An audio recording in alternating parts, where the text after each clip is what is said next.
Trump দ্বিতীয়বারে ক্ষমতায় আসার পরে একটা অস্থিরতা তৈরি হয়েছে বিশ্ব বাণিজ্যে।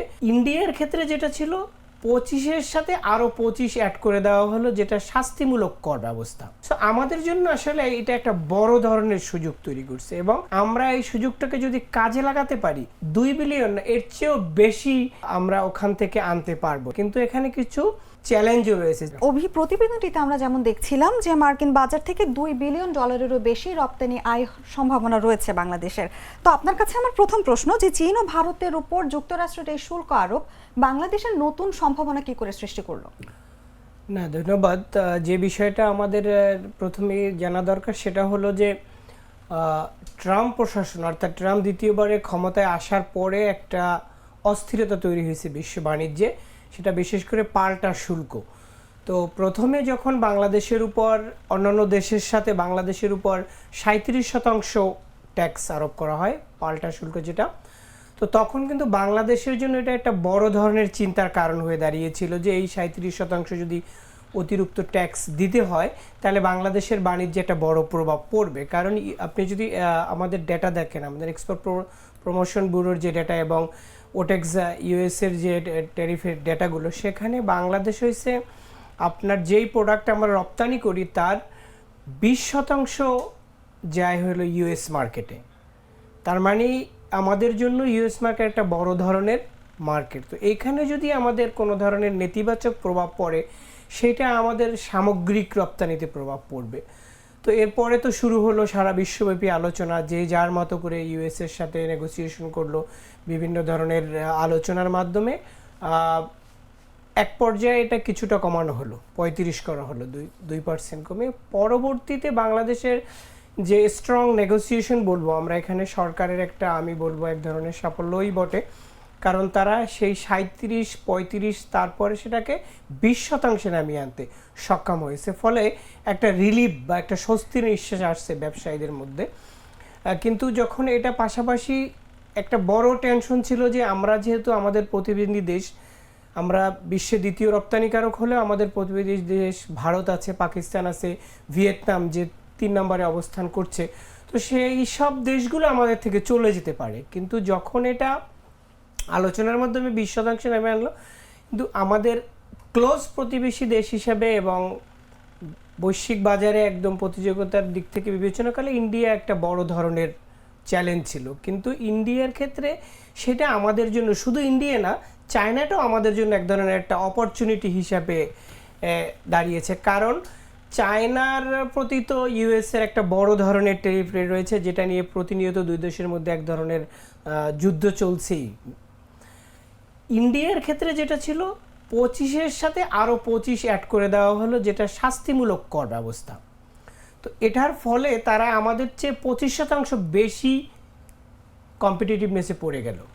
ফলে ইন্ডিয়ার যে ম্যানুফ্যাকচারাররা আছে, যারা ইউএস মার্কেটে বিশেষ করে তৈরি পোশাক, কৃষি পণ্য, তারপর আপনার চামড়াজাত পণ্য রপ্তানি করে, এরা এখন এক ধরনের বড় ধরনের চিন্তায় পড়ে গেছে, কারণ তারা এই প্রতিযোগিতায় টিকতে পারছে না। তো যেহেতু বাংলাদেশের একটা বড় ধরনের সক্ষমতা আছে, সাথে সাথে আমরা তুলনামূলকভাবে তাদের থেকে ট্যাক্স কম দিতে হচ্ছে, ফলে এই যে বায়ারগুলো এরা বাংলাদেশকে চুজ করছে সোর্স করার জন্য। সেখানে সাম্প্রতিক একটা গবেষণা বলেন বা একজন অর্থনীতিবিদ বলেছেন যে এইটা 1.7 থেকে 2 বিলিয়ন ডলারের উপরে হতে পারে, যেখানে মেজর ভূমিকাটা রাখবে হলো গার্মেন্টস সেক্টর।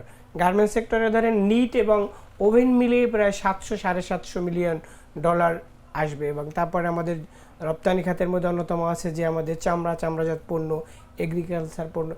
এই সকল কারণে যেহেতু, তাছাড়া আপনি যদি চায়না দেখেন, চায়নার থেকে বেশ কিছু অর্ডার শিফট হবে। ভিয়েতনাম যদিও আমাদের কাছাকাছি 20%, কাম্বোডিয়া কিংবা পাকিস্তান আমাদের যে প্রায় কাছাকাছি এবং সমান সমান অনেক দেশের, কিন্তু এখানে ভিয়েতনামের প্রতি আবার এক ধরনের এক্সট্রা ট্যারিফ আছে যদি সে চায়নার থেকে ইম্পোর্ট করে সেটা আবার ইউএসএতে পাঠায়।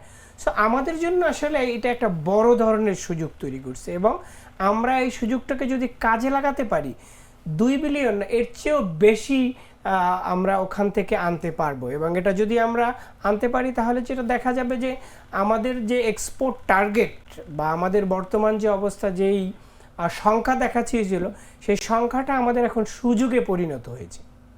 আচ্ছা, যেমনটি আপনি বলছিলেন যে ব্যবসায়ীদের জন্য এটা একটি স্বস্তির বার্তা, তাহলে বাংলাদেশের রপ্তানি খাত বৈশ্বিক বাণিজ্যের পরিবর্তনের সুযোগকে কিভাবে কাজে লাগাতে পারে, বা কি কি ধরনের প্রতিবন্ধকতা থাকতে পারে, এটা কিভাবে কাটাতে পারে? দেখেন, এখানে প্রথম যে বিষয়টা দরকার সেটা হলো বাংলাদেশের বৈশ্বিক ক্রেতাদের কাছে একটা গ্রহণযোগ্যতা আছে। এটা 2-3টা কারণ রয়েছে। একটা হলো আপনার বাংলাদেশের বড় ধরনের অর্ডার এক্সিকিউট করার যে ক্যাপাসিটি সেটা আছে আমাদের, এবং সাথে সাথে আমাদের পণ্যর কোয়ালিটি এবং তার সাথে মূল্য যেটা, এইটা একটা রিজনেবল প্রাইসে আমরা দিতে পারি। এবং আমাদের বাংলাদেশের যে রপ্তানিকারকরা আছেন তাদের কিন্তু এক ধরনের একটা সক্ষমতা তৈরি হয়েছে গত 30-35 বছরে, এবং যে ক্ষমতাটা আসলে অন্য অন্য দেশের তুলনামূলকভাবে নেই। যদিও চীনের রয়েছে, কিন্তু চীন এবং আমাদের দেশের যে পণ্য আমরা তৈরি করি সেখানে কিছুটা ভেরিয়েশন আছে, এবং চীন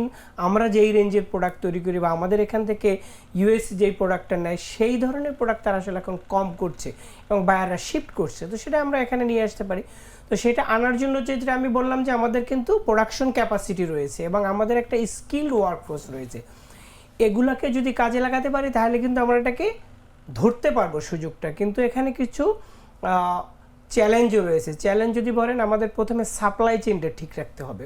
কারণ আপনি যদি যথাসময়ে পণ্যটা ডেলিভারি না দিতে পারেন বা আপনার কারখানায় আপনি পণ্য উৎপাদন করতে না পারেন, এখানে কোনো ধরনের অনিশ্চয়তা যদি দেখা দেয়, সেই ক্ষেত্রে আসলে বায়াররা এখানে অর্ডার প্লেস করতে চাবেন না। তো সেই ক্ষেত্রে মালিক পক্ষ এবং সরকারকে একটা বিষয় অবশ্যই নিশ্চিত করতে হবে, যেটা হলো আপনার শ্রমিক অসন্তোষ যাতে না হয়।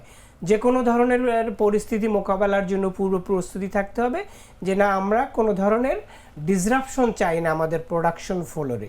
এটা যদি করতে পারি তাহলে আমাদের একটা দিক দিল। সেকেন্ড যে ইস্যুটা আছে, যে আমাদের যে লজিস্টিক লাগে, আমাদের পোর্টের রয়েছে, আমাদের রাস্তাঘাট যেইখান থেকে আমরা পণ্য পরিবহন করি, সেই পণ্য পরিবহন যাতে স্মুথ হয় এবং অল্প সময়ের মধ্যে যাতে আমরা আমাদের পোর্ট এফিসিয়েন্সির মাধ্যমে লিড টাইম যেটাকে বলা হয় সেটা যাতে মিট করতে পারি। কোনো কারণে আমাদের যাতে এয়ার শিপমেন্ট করতে না হয়। এয়ার শিপমেন্ট করলে আপনি জানেন যে এখানে কস্ট বেড়ে যায় এবং বায়াররা তাদের একটা সিজনাল প্রোডাক্ট হিসেবেই নেয়। সো সেই জায়গাগুলোকে আমাদেরকে অবশ্যই নিশ্চিত করতে হবে যাতে আমরা এটা করতে পারি। সাথে সাথে আরেকটা বিষয় সরকারকে নিশ্চিত করতে হবে, যেটা হলো এখন বিভিন্ন জায়গায় গ্যাসের ক্রাইসিস রয়েছে, ইলেকট্রিসিটি, গ্যাস, এই দুটো বিষয়কে যথাসময়ে যাতে প্রোডাকশন ফ্লোর তারা চালু রাখতে পারে, এই জিনিসটা তাদেরকে ইন্টারাপ্ট যাতে না হয় সেইটা নিশ্চিত করতে হবে। আরেকটা জিনিস হয়েছে, আমাদের গত 15 বছরের শাসন আমলে কিছু অনিয়ম ইরেগুলারিটিসের কারণে ব্যাংকিং ব্যবস্থায় একটা বলা যায় বিশৃঙ্খলা তৈরি হয়েছে। কিছু ব্যাংক সমস্যায় পড়েছে। সেই ব্যাংকগুলোর মাধ্যমে তো আমাদের এলসি খোলা হয়, পেমেন্ট রিসিভ করা হয়, অথবা ক্রেডিট বিলগুলো পে করা হয়। তো যেই ব্যাংকগুলো আসলে সমস্যায় পড়েছে, কিছু ব্যাংক হয়তো মার্জ করা হবে অথবা কিছু ব্যাংকে, সেইখানে যাতে কোনো ধরনের বাধা বা কোনো ধরনের সমস্যায় না পড়ে তারা পেমেন্ট রিসিভ করতে কিংবা পেমেন্ট দেওয়ার ক্ষেত্রে, সেই জিনিসটাও বাংলাদেশ ব্যাংক এবং অন্যান্য যারা সংশ্লিষ্ট আছেন তাদেরকে নিশ্চিত করতে হবে যে না, ব্যাংকিং সমস্যার কারণে আমাদের এক্সপোর্ট ইম্পোর্টের ক্ষেত্রে কোনো ধরনের বাধার তৈরি না হয়। আচ্ছা, আপনি খুব সুন্দর করে বলছিলেন, কিন্তু এই যে রাজনৈতিক একটা অস্থিরতার মধ্যে দিয়ে আমরা যাচ্ছি, আমাদের বাংলাদেশ একটা অস্থির সময়ের মধ্যে দিয়ে যাচ্ছে, রাজনীতির এই অস্থিরতা কি কোনো ধরনের নেতিবাচক প্রভাব ফেলতে পারে এর মধ্যে, কি মনে হয় আপনার? বা আমি যদি বলি, যদি এই নেতিবাচক প্রভাবটা কাটাতে আসলে আমাদের কি করণীয়, কি বলবেন আপনি? হ্যাঁ, সবসময় বাংলাদেশ না, শুধু দেখেন আমাদের পার্শ্ববর্তী দেশ পাকিস্তান রয়েছে। পাকিস্তান থেকে বাংলাদেশে কেন একটা মানুষ আসবে? পাকিস্তানের রাজনৈতিক অস্থিরতা বা যে কোনো দেশে যখনই দেখবেন আপনি রাজনৈতিক অস্থিরতা দেখা দেয়, যদি আপনি শ্রীলঙ্কার কথা বলেন, শ্রীলঙ্কা যখন রাজনৈতিক অস্থিরতা দেখা দেয়, শ্রীলঙ্কা থেকে বেশ কিছু বায়ার কিন্তু শিফট করতে সাউথ এশিয়ান কান্ট্রি, বিশেষ করে বাংলাদেশে এসেছিল আমরা জানি। তো সেই ক্ষেত্রে বাংলাদেশে যদি রাজনৈতিক অস্থিরতা দেখা দেয়, আপনি জানেন যে অন্তর্বর্তীকালীন সরকার নির্বাচনের জন্য একটা ডেডলাইন ঘোষণা করেছে। তারা আগামী ফেব্রুয়ারির মধ্যে নির্বাচন সম্পন্ন করে একটা গণতান্ত্রিক প্রক্রিয়া রাজনৈতিক নেতৃবৃন্দের কাছে ক্ষমতা হস্তান্তর করবেন একটা নির্বাচিত সরকারের কাছে। কিন্তু আমাদের অতীত ইতিহাস যেটা বলে বা আমরা যেটা দেখে আসি, প্রত্যেকটা নির্বাচনের সময়ই এক ধরনের ট্রানজিশন পিরিয়ডে এক ধরনের ভীতি কাজ করে, মানুষের আস্থার ঘাটতি দেখা দেয়, কারণ নির্বাচন কেন্দ্রিক সহিংসতা দেখা দেয়। সেই সহিংসতার সময়ে বায়াররা আসলে অর্ডার হোল্ড করে যে পরিস্থিতি কোন দিকে যাচ্ছে, বা যদি বিভিন্ন ধরনের হাঙ্গামা আমরা দেখেছি, যেটা বলবো যে আর্সন অ্যাটাক হয়, তারপরে পোর্টের কার্যক্রম বাধাগ্রস্ত হয়, হরতাল দেখেছি আমরা, ভাঙচুর দেখেছি। এই ধরনের জিনিসগুলোর যদি আবার পুনরাবৃত্তি ঘটে, সেই ক্ষেত্রে বায়ার কনফিডেন্স এবং আমরা যেই অর্ডারগুলো অলরেডি ইন প্লেস আছে, আপনি জানেন যে এটা গার্মেন্টসের ক্ষেত্রে বিশেষ করে 3 মাস 6 মাস সিজনাল হিসাবে অর্ডারগুলো দেওয়া হয়। তো তখন তারা যেটা করে যে অর্ডার অন হোল্ড রাখে। যদি অর্ডার অন হোল্ড রাখে তখন কিন্তু আমাদের ফ্যাক্টরি আইডল বসে থাকবে। তো সেই ক্ষেত্রে আমরা কিন্তু আমাদের যে সুযোগটা আছে সেটা কাজে লাগাতে পারবো না। এই সুযোগটা যদি কাজে লাগাতে হয় তাহলে আমাদের নির্বাচনকালীন যে যারা থাকবেন তাদেরকে আইন শৃঙ্খলাটাকে বজায় রাখা এবং রাজনৈতিক দলগুলোকেও দেশের স্বার্থে চিন্তা করতে হবে যে যাতে কোনো ধরনের সহিংসতা তৈরি না হয়। কারণ আপনারা জানেন যে আমাদের প্রায় 40 লক্ষ লোক এখানে কাজ করে সরাসরি, এর সাথে কয়েক কোটি মানুষ ডিরেক্টলি ইনডিরেক্টলি জড়িত। তো এটা আমাদের যে বেকারত্ব বেড়ে যেতে পারে, তারপরে আমাদের ধরেন এই ধরনের ডিসরাপশন হলে আমাদের বিভিন্ন ধরনের, যেহেতু এটা একটা বড় ধরনের সেক্টর এবং আমাদের জিডিপি বলেন রপ্তানির প্রায় 85% আসে এখান থেকে, শুধু গার্মেন্টস সেক্টর থেকে। তো এইসব বিষয়গুলো আসলে আমাদের একটা সুযোগের পথে অন্তরায় হতে পারে ভাবা হচ্ছে, কিন্তু যদি পূর্ব প্রস্তুতি থাকে সেই ক্ষেত্রে আমরা আশা করব যে সমস্যা হবে না এবং এটাকে আমরা আরো বড় করে সুযোগটাকে কাজে লাগাতে পারবো। আচ্ছা, এই যে এই সুযোগটাকে রপ্তানি আয় রূপান্তর করতে বাংলাদেশের আসলে কি কি প্রবলেম ফেস করতে হতে পারে, বা আমি যদি বলি যে কি কি পদক্ষেপ নিলে এটা মোকাবিলা করা সম্ভব? না, যেটা আমি অলরেডি বললাম সেটা হলো যে আমাদের প্রত্যেকটা পার্ট আছে। আপনি ধরেন আমাদের ইম্পোর্ট যদি স্মুথ থাকে, তো ইম্পোর্ট স্মুথ থাকতে আপনাকে কি করতে হবে, যে ব্যাংকগুলোকে যথাসময় পেমেন্ট করতে হবে। আমরা যে এলসি খুলে র মেটেরিয়াল ইম্পোর্ট করি সেখানে যাতে তো ব্যাংক কোনো বাধা না হয়ে দাঁড়ায়, একটা সেটা অবশ্যই নিশ্চিত করবে। সেকেন্ডলি ধরেন আপনি প্রোডাক্টটা তৈরি করার পরে এটা যখন আমরা আবার শিপমেন্ট করতে যাব, সেই ক্ষেত্রে আমাকে প্রোডাকশনটা যাতে যথাসময় হয়, সাপ্লাই চেইনটা ঠিক থাকে, ওয়ার্কাররা যাতে যথাসময় কাজ করে বা কোনো ধরনের এমন কোনো পরিস্থিতি না হয় যেটা আসলে আনরেস্ট তৈরি করতে পারে।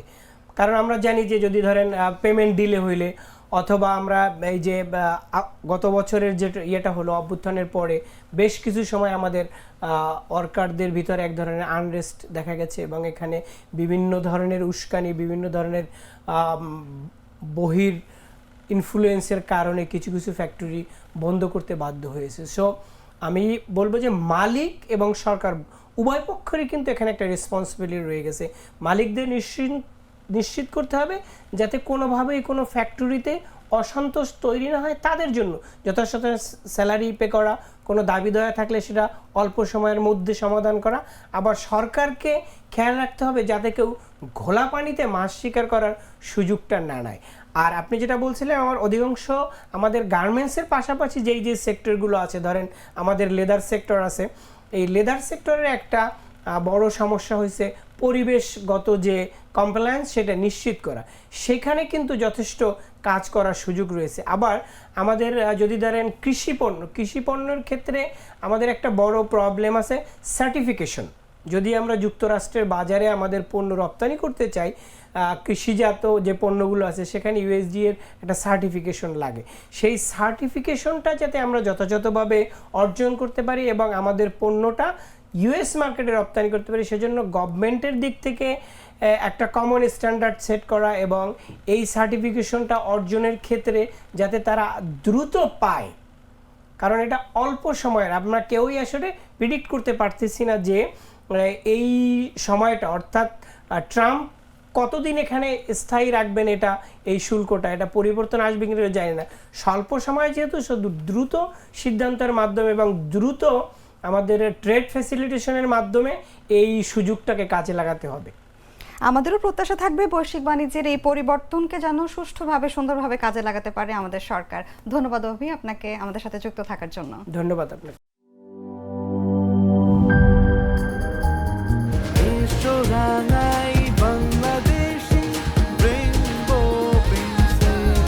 রেইনবো পেইন্টস, ছড়াও জীবনের রং।